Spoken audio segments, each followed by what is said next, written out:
Mathieu Séguin, on parle transport. On sait que dernièrement, avec ces quelques accidents bien malheureux qui ont été mortels, même dans certains cas, de personnes plus vulnérables sur la route, cyclistes, piétons, on remet en question la place des camions lourds à Montréal, mais dans une métropole comme Montréal, justement, est-ce qu'on peut vraiment se permettre de se poser cette question-là? C'est celle que tu as voulu poser ce matin, dans tous les cas. Exactement. Et la question s'est posée dans la région d'Ottawa aussi, à peu près en même temps qu'à Montréal. Il y a eu un accident mortel, là encore, impliquant un camion lourd et une personne qui se déplaçait à vélo.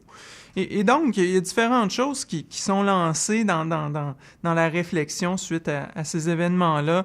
On a le député Alexandre Boulris, député du NPD dans Rosemont, qui a lui-même été victime d'une collision à vélo cet été, qui a décidé qu'il va présenter un projet de loi privé pour obliger les fameuses protections latérales sur les camions. Pour vous l'imaginer, là, c'est une espèce de grosse bande de plastique qui vient remplir le trou là, en plein milieu du camion, entre les roues. Comme ça, quand quelqu'un tombe, moins de chances de passer sous les roues.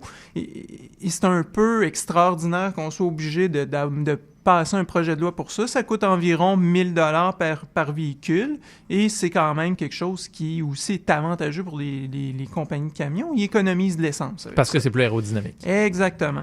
Donc, on se pose un peu la question, pourquoi ça tarde autant? Pourquoi cette industrie-là a autant de difficultés à bouger?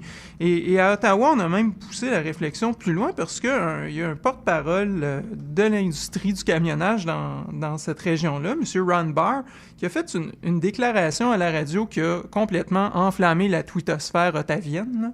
Aussi grande soit-elle. Aussi grande soit-elle. Il a dit, ce qui me surprend, ce qui m'étonne, c'est que les vélos ont une préséance sur les camions et sur les véhicules.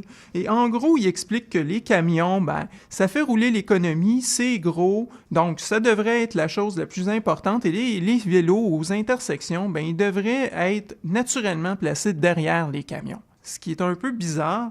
Et donc, on se dit, mais pourquoi la réflexion va pas plutôt dans le sens de la protection des personnes? Ces gens-là vont souvent au travail, participent aussi à l'économie comme les camions. Pas parce qu'ils n'ont pas une cargaison de maïs derrière. Exactement. Et on peut se demander pourquoi ça nous prend des camions aussi immenses pour se rendre souvent dans des secteurs résidentiels.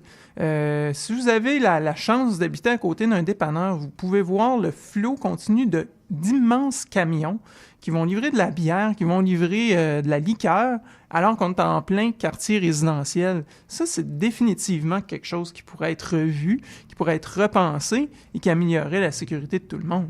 Parce que c'est sûr qu'il y a de nombreux facteurs qui sont liés à ça sur les livraisons et tout. C'est des innombrables facteurs, mais quand même, on peut certainement au moins se poser la question puis se dire peut-être qu'il y a moyen d'utiliser peut-être des camions plus petits, effectivement, pour avoir un peu la place. Il y a déjà des villes nord-américaines qui se sont penchées concrètement sur cette question-là.